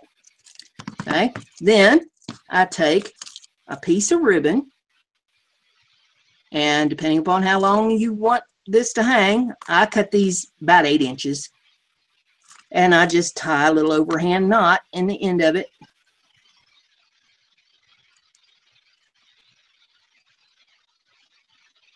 Like so. And there it is, all done up. So cute. That's so sweet, and it's so simple.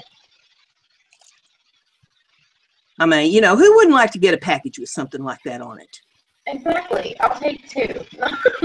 You know, or your journal charms. You know, everybody's making journal charms. You know, wouldn't that look cute on a journal? Or even like you want to go with shabby chic, you know, do a rose. Yeah. That ribbon's pretty too. That's teal ribbon that has a little metallic thread on the sides of it. I found that at the Walmart. I do a lot of shopping up to the Walmart. got 2 questions, Brenda. Yes, ma'am. Two questions. One's for me, one's for someone else, and then I have a statement. I'll Okay. do first. Kiki said that she was like, "Oh, Brenda, I want to be like you." Brenda's crafty. Be like Brenda. No kidding. I mean, geez, she thinks of stuff that I don't even think about doing. Because she just said, you know, you could do filler ornaments on your tree with those too. Give them as gifts for Christmas. Sure. Let's see. Another question. Oh, my question is, I'm gonna post your Etsy link on here. Is it okay? Someone asked me what the name of my Etsy shop is. Is that all right with you? Oh yeah. Listen, if you have channels, if you have Facebook pages that you want people on, if you have Etsy stores, you know, you need to make sure that Brandy and I know about that. Brandy or Susan Zielinski, if she's still in here, she's a wrench. You need to make sure your wrenches have all that information because, hey, we're all about supporting each other here. That's what this is all about, supporting each other, teaching each other. I'm not going to claim I know it all. I'll claim that I've been around a long time and I've seen a lot of stuff. So, you know, I may know more than some people do. I don't know it all. But we are about trying to teach each other and support each other. Yeah. But if you have a channel and you want somebody to sub to it, put that in here. If you're not subbed to my channel, please sub. We're only 14 shy of me being able to do a good giveaway. And I'm talking a good giveaway. That was your hint. We're not talking cheapies here, okay? We're talking about a good giveaway. I get 14 more people, and I will do a giveaway on this channel. Let's see. I was going someplace, and I don't know. Sorry. Oh, there was one more question. Lola said those charms that you made. She said, "What would you sell those for if you don't mind telling us?" Well, I don't know. I've been thinking about that. I mean, I don't have a lot in them. Most of this stuff is stuff that I had laying around here. All these pieces of paper I got out of my scrap pile of scrapbook paper. I mean, I didn't cut up a piece of scrapbook paper just for these. I've done cards or, you know, various things with the scrapbook paper. So it was just leftover paper. Now, I did buy the pen, and I bought the glue, and I bought the dimensional magic to make them. The jump rings I had, I bought those bales, but I didn't use them on this project. I'm going to use them on something else. I had the wire. So, you know, and the ribbon I already had. So I really don't have a lot in these. The dimensional magic, I mean, I'm down about maybe a quarter on that bottle of dimensional magic, and I made about 25 of these, I think. The glue, you can't even tell that I've used the glitter glue. That's like new. So, you know, I would say that I don't have much in them. I was thinking I'll probably set them out on the table, you know, at $2 a piece. We'll see if they move. If not, I may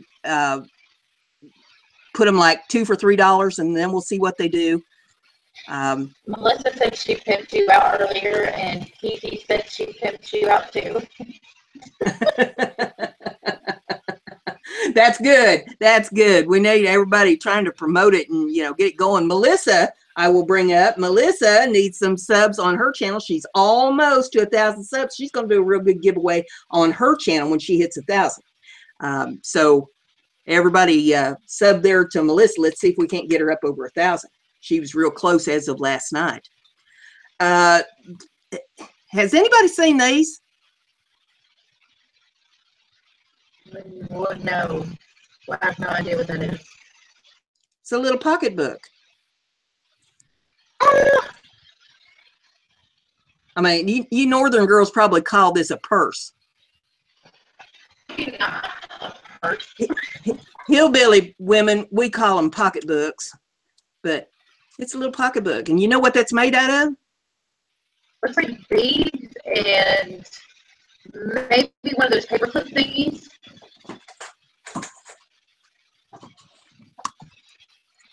You recognize that? Right. Yes. These little clips, paper clip things. And all you do, I mean, this is so simple. It is stupid. All you do is you take a little hot glue and some washi tape, whatever you want to put on there. Now, I just stick the washi tape to the flat sides, but the triangle sides, I hot glue the washi tape down. So you got a flat piece there, you got a flat piece there. You take two pieces. I take like a square piece, and I take a, probably an inch long because I don't want to get my fingers burnt in the glue. And then I put a little glue right on the inside of that triangle. I stick the washi tape down, give it a minute to firm up. Once it's firmed up, then I take the scissors and I trim it so that it's all flat. Then I take a piece of wire and I put some beads on it, however big you want to make this. And I just went through my bead supply, and I made this in about 3 minutes. Wow. You bend the clips open. After you got the washi tape on it, you bend it open like this. You put a little hot glue in here. You take the ends of the wire, stick them down in there, close it back up, let the hot glue dry. Then is all you got to do is push in on the sides, and you pull the wire right out of the sides of this thing. Okay. Now, don't throw these away because we'll figure out something to use them for eventually. They haven't told me what they want to be used for yet, but yeah, those will be used for something. Don't throw nothing out. So many times I hear girls say, "Oh, I had that, but I threw it out last month in a D-stash." And oh, Lord have mercy. Just so you can go out and have to buy it again. So don't be throwing stuff out. But that little purses and so cute. It's just little miniature. Yeah, little miniature pocketbook, and you take that and put that on your packages or use it as a charm on something. If you have those little miniature Christmas trees, you could decorate that up with Christmas washi tape and put it on your Christmas tree. Do the handle in red and green beads. Shoot, you can make one of those, what are they called? A lot of people use old printing trays, and they make like a little, I can't think what they're called. It's slipping my brain. Susan, I'm having a blonde moment. They're like little decor things, but they're all just miniatures. Yeah. Here's something else I was playing with the other day. Ever see any of these shabby chic beads? Oh, is that got fabric in it? Yeah. Okay. Before you start that, hold on. There's a couple of questions. Okay. Okay. Chroma. She wants to know. She says she knows you. Blah, blah. Okay. All right. I'm good now. She said, I know you do a lot of craft shows. I'm doing my very first art expo in October. I made 3 pours on glass with a resin finish, and I call them reflection tiles. I was thinking of giving them away. Do you think it's a good idea for me to do a giveaway to the first 3 people who buy from me? Depends on the rules of the show.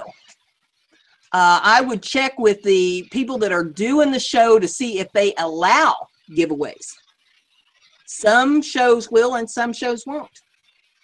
Some shows won't allow raffles at their shows. It has something to do with gambling laws or something. I would check with the people running the show to see if it's okay with them. If it's okay with them and that's what you want to do and you feel comfortable with that, by all means. Or if you wanted to have a drawing, see, it might be better. I would personally, now this is just me personally, I would think that everybody that makes a purchase puts their name on a piece of paper and puts it in a box. At the end of the show, say 30 minutes before the end of the show, you will draw a name out of that box of the people that purchased from you at the show, or draw 3 names. You're wanting to give away 3 pieces. They can either pick it up before the end of the show, or if they've got their mailing information correct on that piece of paper, you will mail the piece to them. That way, you don't get just 3 sales at the beginning of the show. You get sales all through the show for people wanting to qualify to get one of your nice pieces for free. Does that make sense? Promo, does that make sense? Let me know. She asked that a little bit ago, but I didn't want to interrupt you while you were talking. Plus, I'm keeping up with chat and keeping up with you. I know I'm working you way too hard. I feel like you're going to be worth 3 stalks of celery this month. I pay my girls in celery. Yep, I get a couple of stalks. Melissa said a few minutes ago when you were talking about those little miniature purse things, or pocketbooks, excuse me. Yeah, the pocketbook. She said that's hot shit, Brenda. Now you can paint these too, but you're still going to need to put something over the little triangle side there on the side of it. If you paint it a color that'll match whatever your washi tape is that you're putting on there, you know, then it would blend right in. But you know, like I say, I didn't put much time into this because, you know, these would be, I would probably put several of these in a package for $1 or $2 or something, you know. Oh, good. You were able to answer Proma's question. Is that what you want us to call you, Proma, or do you have another name you go by? I know I've seen you on a screen before, but do you go by another name? Hi, Ellie Cup. She says hello, Brenda. Hello. And Wendy's in here, my sweet little Wendy. She said she's got crappy reception. Aww. I'm glad I can help, Proma. I'm over here trying to check these girls out and make sure that I'm subbed to all their channels. Because I sub everybody. Okay. Ellie Cup wants to be called Dixie. Okay. All right. Well, hi, Dixie. Welcome to Brenda's channel. We'll call her Dixie if that's what she wants to be called. Yes, I'm subbed to both Lee Cup and Chroma. And I just sub everybody.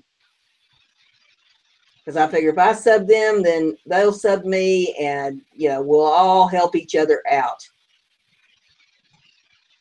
Exactly. Yeah, Melissa, I hope you get to feeling better. Lord have mercy. You were under the weather last night there. You need a breathing treatment and get yourself straightened back up. We're getting close to holidays and retirement time, girl. You can't be laying around sick. We'll have no part of that. So you better get better, Melissa. Quick. Don't make me send you cheese. I'll send you chicken soup. Now, I can tell you real quick how I made these. Lord have mercy, this is so simple. I took a knitting needle, or not a knitting needle, a skewer. And I took a small piece of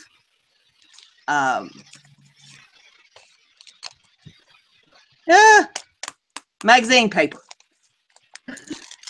About 2.5 inches. And this is 1/4 of a page wide. And now I'm not going to put glue on this and do this all up, but you just put it around the skewer at an angle and you start rolling. And it'll work better if it was all glued up. But I just start rolling and roll it up nice and tight around that skewer. And when I get it all the way to the end, I put a little glue on that little triangle piece there and roll it up and then slide it off the skewer like so. Now, if you wanted to trim it down shorter, you could trim it down shorter, whatever size beads you want to make. And then I take a piece of wire and run a piece of wire through it, and I make it about at least twice as long as whatever size the bead is, maybe 3 times as long. And that way I can wrap it around the bead, or I can coil it. You'll see here on this one, I wrapped it around the bead, and then I put a round coil. If I can get it in camera, there we go. Put a little round coil on there, wrapped it around on this side, put a round coil on it. That helps to hold your material and your lace and your beads or whatever you're putting on it in place. This one, I just took some, this is all scrap stuff. This came out of my scrap bin. So you don't throw nothing out. Even your little teeny tiny scraps of fabric and lace, you hang on to, because you can use them in beads. You can use them in all kinds of stuff. And I glued the fabric and the lace down with this Aliens Tacky Poo.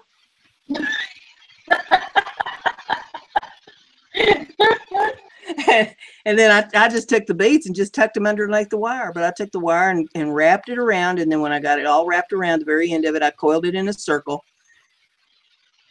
Took the beads and wrapped them around the bead itself and tucked them underneath the edges of the wire and mashed the wire down. And that's a nice firm bead that you can use on the spine of a journal, hang it off a package. I would wear this as earrings. You'd wear that as an earring? That's a little long. I'd probably go with the I would wear them as earrings. I'd rock those. This one I put beads on the ends of it, little stone beads. You can dress them up, do all kinds of things with them. All different colors. I mean, whatever's in your scrap bin, you know. If you got some lace, you got some seam binding, you got whatever fabric you happen to have, beads. I mean, you know, here's some stuff that I have. Ooh, I like lace. A scrap bin. See, you can take this, cut it in two. I'd cut this in two because I'd start by wrapping the fabric around the bead. Then I would come back around with some of this. And this would probably do, depending upon what size bead you got, that would probably do three to six anyway, just that piece alone. But that's just stuff that came out of my scrap bin. See, even this little piece here, that'd wrap around one a couple times. So just don't throw stuff out. You can make things out of it. I mean, there was one lady that I saw that was making these in a boho style on YouTube, and she said she was selling these beads for $3.50 a piece, craft shows. Holy cow. So there's money to be made in your scraps, girls. I mean, magazine that you're going to throw out, a little piece of wire, and whatever scraps you got in your scrap bin, and a little glue. Maybe a few beads. Melissa's saying she's worked today, Brenda. Well, that's not good. They're going to come to Long Island and drag her butt to a breathing session. Put her on one of them respirator things, give her a breathing treatment. So she's going to go do a stream tomorrow. And let's see.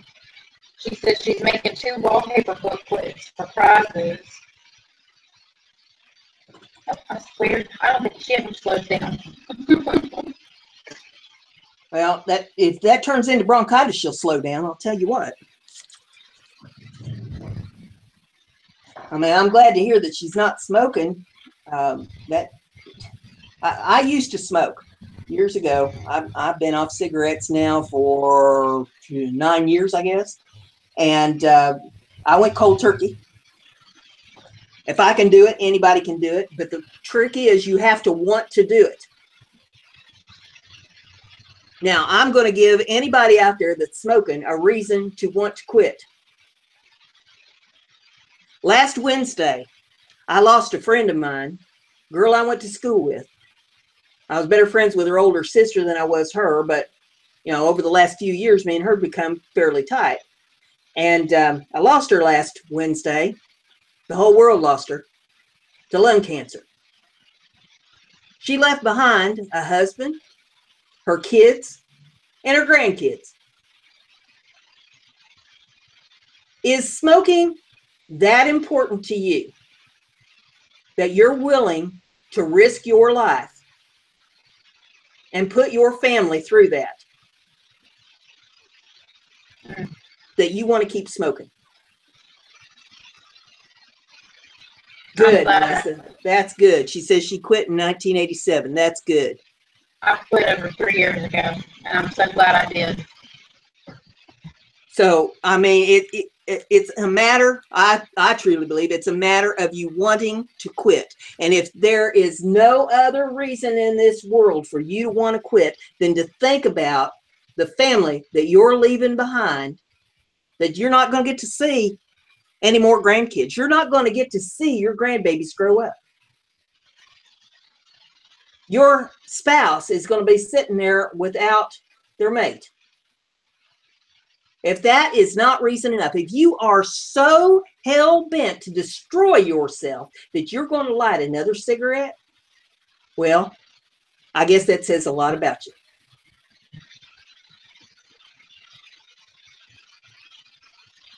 But it is something to think about. Now, I'm all for having fun and, you know, joking and laughing around and enjoying life. But personally, I have no room in my life for stupidity. I mean, if somebody is going to be that hell-bent that they want to destroy themselves, then more power to you. Go ahead, destroy yourself.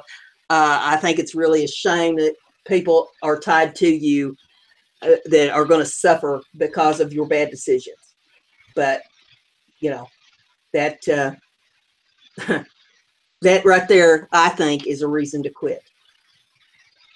But just to let you know. Well, yeah, it is extremely expensive, Kiki. That I think that's probably what made me quit when I did, because Lord have mercy, you know, I was going through 2 packs a day, and that was breaking me up.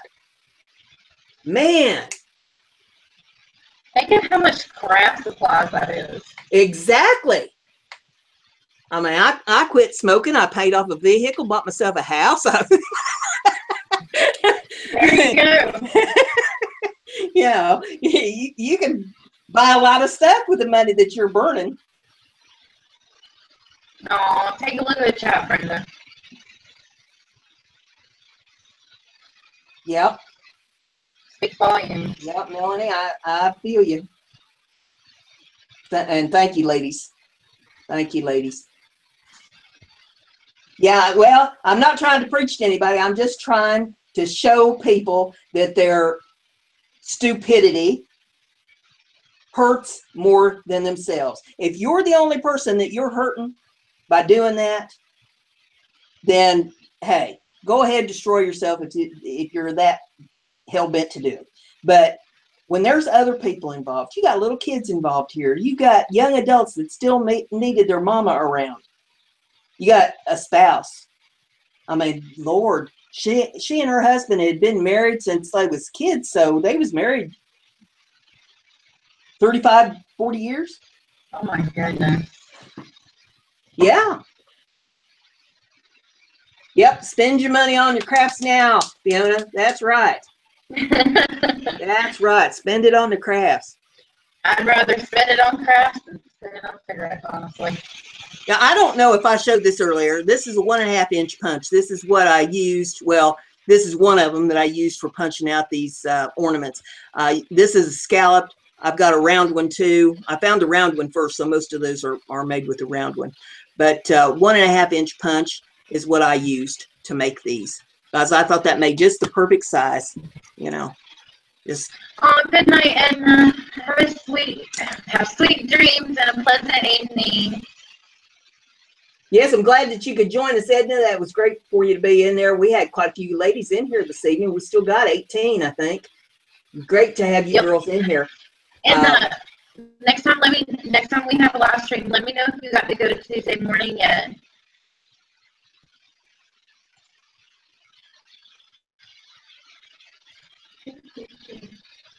You need to call me when you're feeling low. Is that what you're saying, Stitching?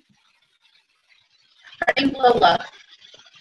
I'll tell you what, you know, you're feeling low and you call me up. If I can't make you laugh, then you need to check into the rubber room.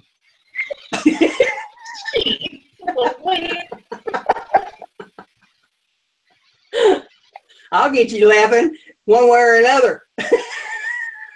If I have to get Brandy and the girls on here. Oh my God. You and Michelle, I swear.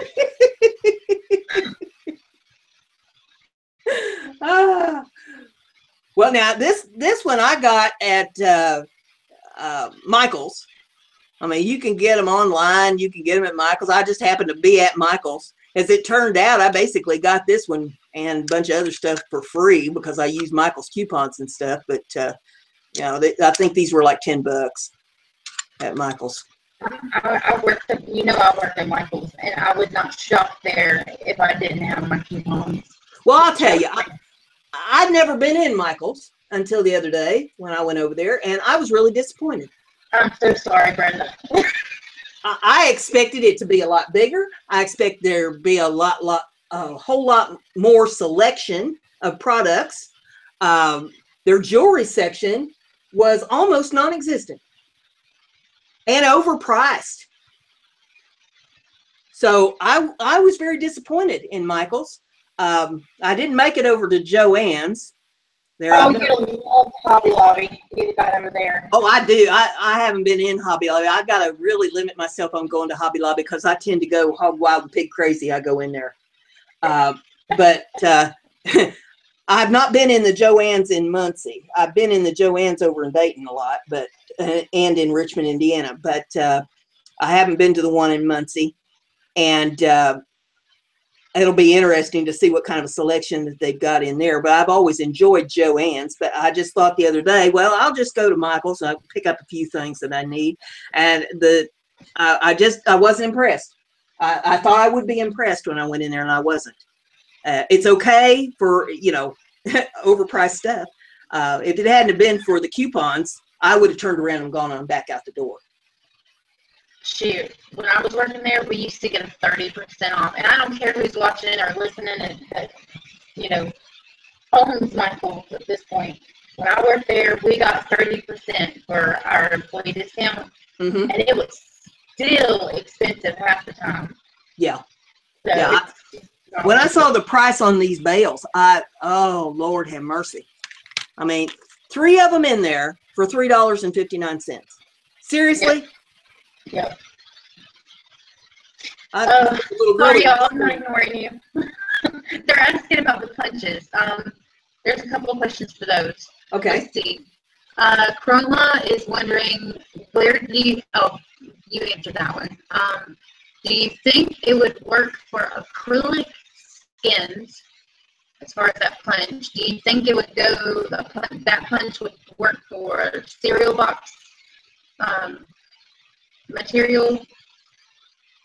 And it depends on how sharp the blades are. If it's a new one, yeah. If you've been using it a while, maybe not. You might need to sharpen them. You can sharpen them, as I understand, with aluminum foil. And it needs to be the heavy-duty aluminum foil, not the cheap stuff, not the thin stuff. I guess you probably can take them apart and file them. I've never tried doing that. But it depends on the thickness. I mean, all I can tell you is try it and see if it works. If it don't, well, then, you know, just pull that piece back out. It's not going to work for it. Might have to draw whatever circle or what, you know, whatever you're trying to do with it and cut it out with a craft knife.